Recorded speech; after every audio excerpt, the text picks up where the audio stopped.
What is up, everybody? Welcome to episode 8 of the 2003 Suzuki RM125 build. In this episode, you're going to see the engine in the frame. Be sure to check out my new Instagram account, Kincade Builds Bikes. Like the video if you enjoy and click that subscribe button, and let's get right into it. So the engine is almost complete aside from just a couple little things. I do need a new circlip to get the sprocket installed. I also realized I'm missing the appropriate piece for this breather. I have the bottom half of it, but it's supposed to tee up and have a hose that goes over, and I'm missing that, so I'll need to order that. Other than that though, I just need to get the covers on. In order to do that, I need to get them painted, and the initial step to that process is Pryme MX cleaning wheels. Now, Greg Hitchko already saved me some time with his vapor blasting services, got these all cleaned up. But as you can see, these covers still have some small nicks in them that can be removed so that they look perfect. So that's gonna be step one. And while I'm at it, I'll go ahead and get this Kickstarter ready to go, as well as the engine mount hangers.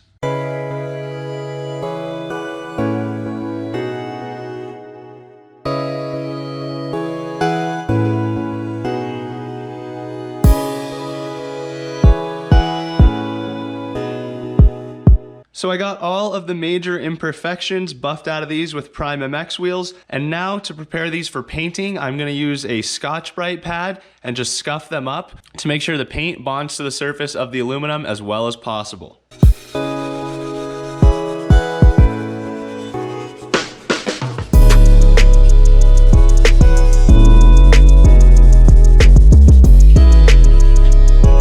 Alright, so this is the point in the process where prep gets pretty important. So for this, I will be using Dupli-Color prep spray. I made sure to wipe down the bench super thoroughly. It's very clean and totally degreased. So this prep spray cleans and degreases the surfaces before painting. This essentially makes sure that there are no oil or grease residues left on these components to make sure that the paint sticks as well as possible. This is a really important, often overlooked step in the painting process. And if you forget to scuff aluminum and then use a prep spray like this, oftentimes the paint will not last, which is why people tend to think that painting can't be as durable as powder coating, but when done right, it is very effective. So I've got a couple fresh shop towels. I'm just gonna give this a good shake and then spray it onto each of these components.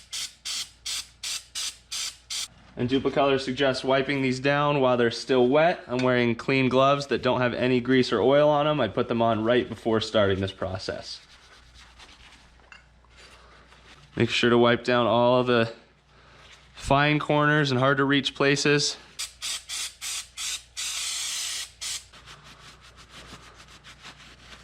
And then you can see on this towel residual bits of metal from buffing these parts out. So again, you can see how this is an important step in the process. All right, so the prep process is done and these are ready for their first coat. I've got the parts cleaned up, sanded, and fully degreased. Again, I use this Dupli-Color prep spray to do that. Now for the paints, I will be using VHT paints. Dupli-Color and VHT offer similar products, but VHT focuses more specifically on products that can withstand very high heat. So I will start off with VHT engine enamel primer and then move on to my color coats.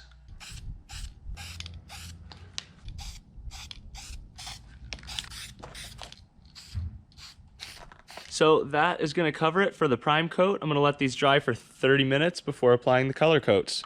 These three will be simple. I'm just going to paint them black. This one will be a little trickier as I'm going to paint the letters yellow and then mask it off and then paint the rest black.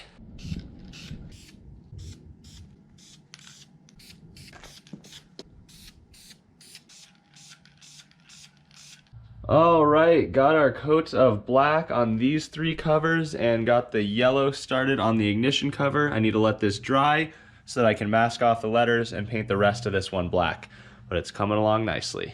Okay, the ignition cover needs to wait a little longer because I need the yellow to fully dry before I can do the masking, but I'm gonna go ahead and bake these at 200 for 1 hour and then install them on the bike.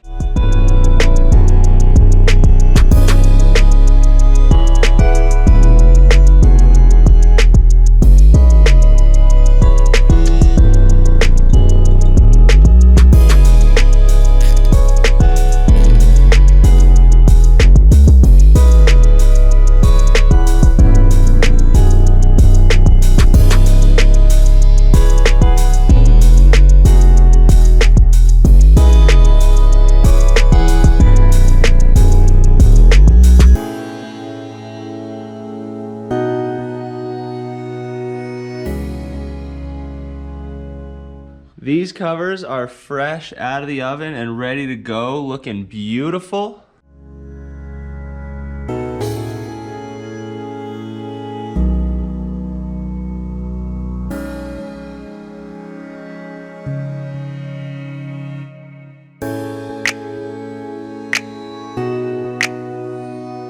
So the engine is sitting here looking beautiful and almost entirely complete.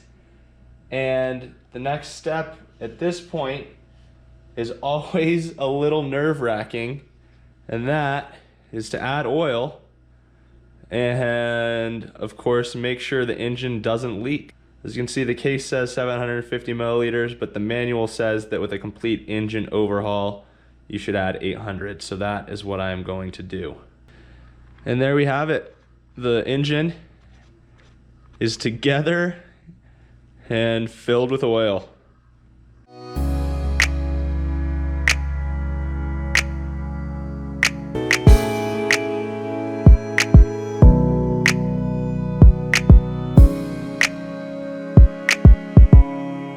So I am going to move forward with installing the engine in the frame. Now, it's not really the worst thing that the ignition cover isn't done yet, because I do need to install the clutch cable through here, so I'll just install the ignition cover on the bike once it's ready to go.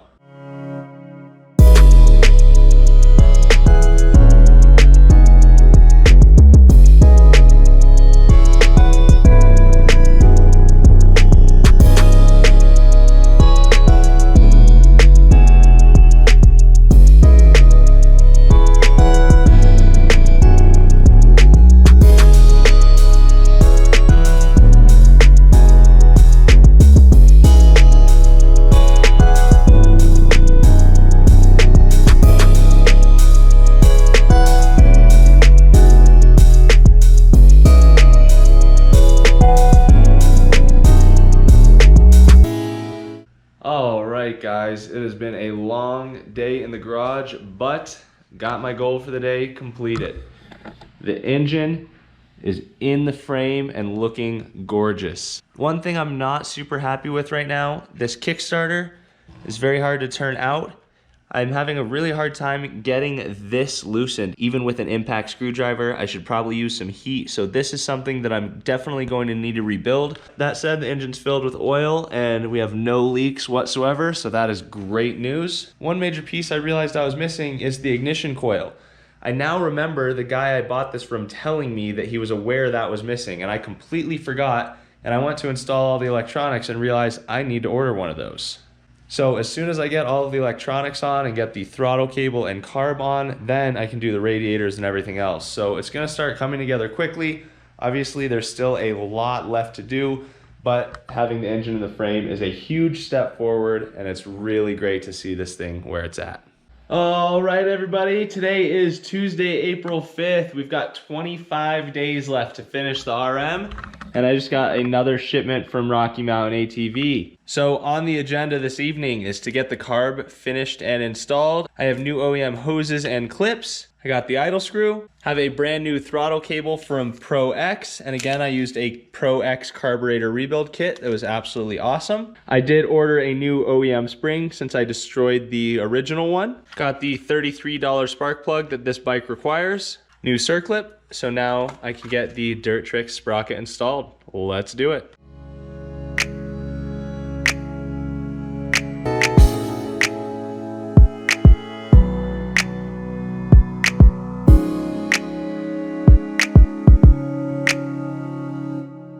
Alright guys, so building bikes is about learning lessons, or at least that's what I tell myself to help myself sleep at night sometimes. I just realized that when I threw away the old throttle cable, I just assumed the piece on it that threaded into the top cap of the carb was part of the throttle cable.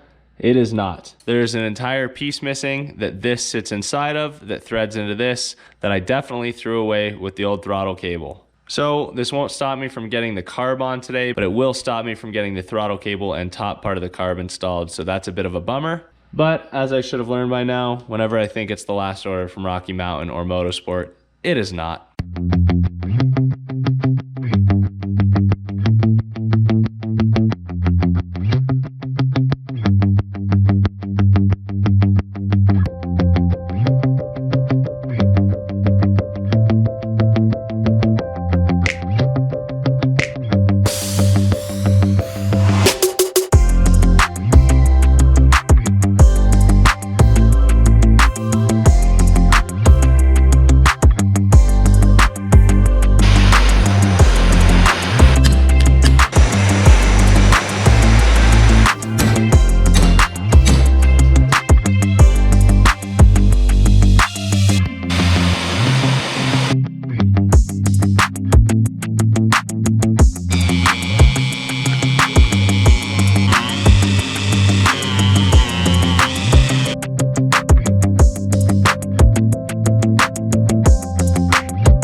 Okay, Kickstarter is now smooth with the spark plug installed. There's some compression. I know it's only a 125, but we've got compression.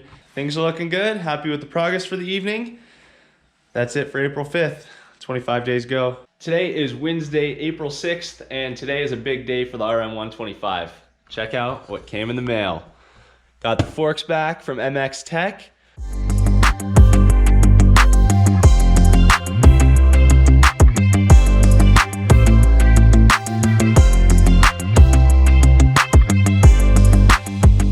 All right, just finished unboxing and this stuff looks gorgeous. Got myself a new MX Tech suspension t-shirt as well. Take a look at this.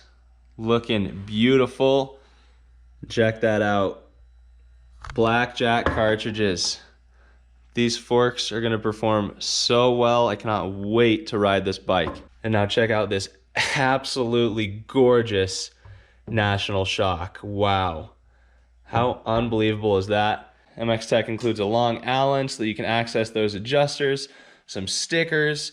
I've got the cartridge diagram, a tuning guide, steps to check sag. Anyway, as a whole, just incredibly stoked on the job that MX Tech has done and so excited to test out this suspension. This is really the first time on any of my builds I've had any serious suspension work done. In the case of the shock, a brand new shock. So this is really exciting to me. I feel privileged to be working with MX Tech.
MX Tech crushed it on this suspension build using these SKF seals.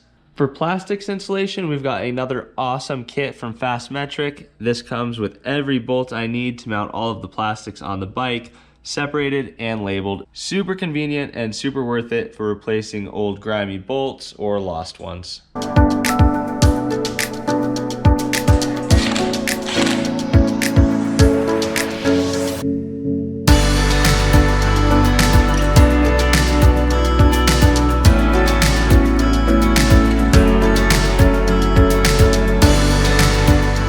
This ignition cover has had a week to cure, so it's now time to get these letters masked off and get the rest of the cover painted black.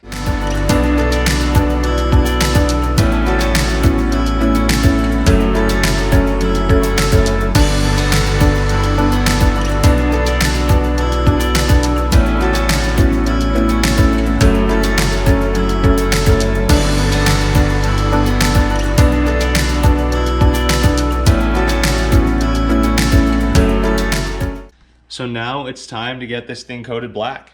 Again, I'll be using this flat black VHT engine enamel. This stuff can withstand really high temperatures, so it's great for the engine. And my oily hands have been all over this thing as I've been doing this process. So this is where this Dupli-Color multi-purpose foaming prep cleaner comes in. You can use this stuff during all steps of the painting process. It's fast drying and leaves no residue. So pretty much I can use this to get all of the oil and grease off to make sure that this VHT paint is gonna stick and I don't have to worry about the existing paint coat or my masking. So this stuff is gonna be a lifesaver here.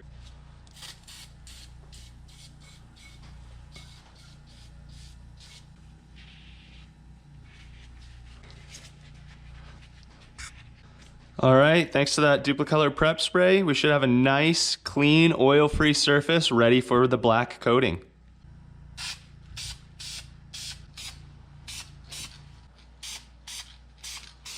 This is the part where I always struggle a little bit with patience. VHT recommends 2 light coats, followed by 1 medium coat, each separated by 10 minutes.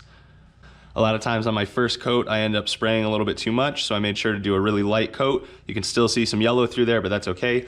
Come back in 10 minutes and get another coat on. Okay, there's our second of 3 coats, and it's starting to look pretty good.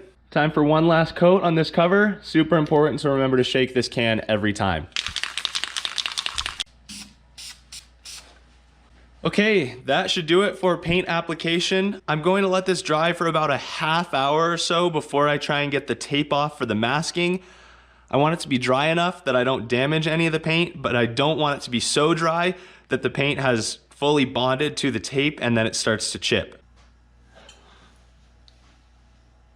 With the other covers, I didn't do a clear coat. I like the matte finish, but with this cover, despite liking the matte finish, I am gonna do a little bit of a clear coat over the letters, just so that each of these paints have a coat over them so that it's not 2 separate layers and easy to peel. I just kinda want a protection layer over those edges. So for this, I'll be using VHT engine enamel gloss clear. All right, got a line of gloss clear just along the middle of this cover, and I actually like the way it looks. I'm gonna put this thing in the oven, 200 degrees for 1 hour.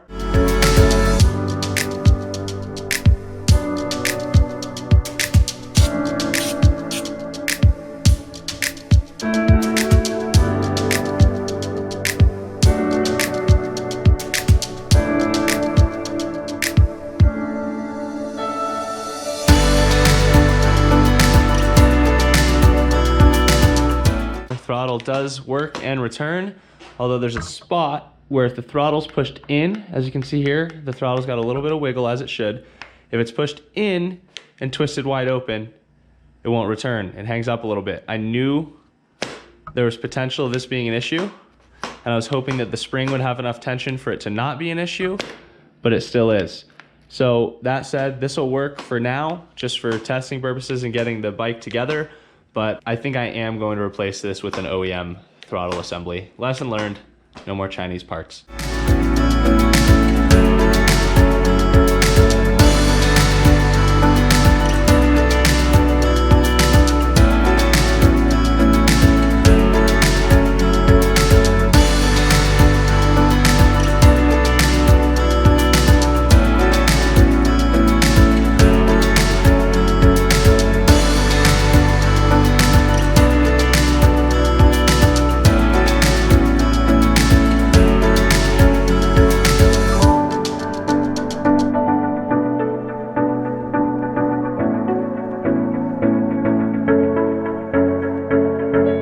That is going to do it for episode 8 of the 2003 Suzuki RM125 build. Thank you guys for watching. Be sure to like the video, leave me a comment, and subscribe to the channel, and check out my new Instagram account, Kincade Builds Bikes. I'll see you guys soon with episode 9.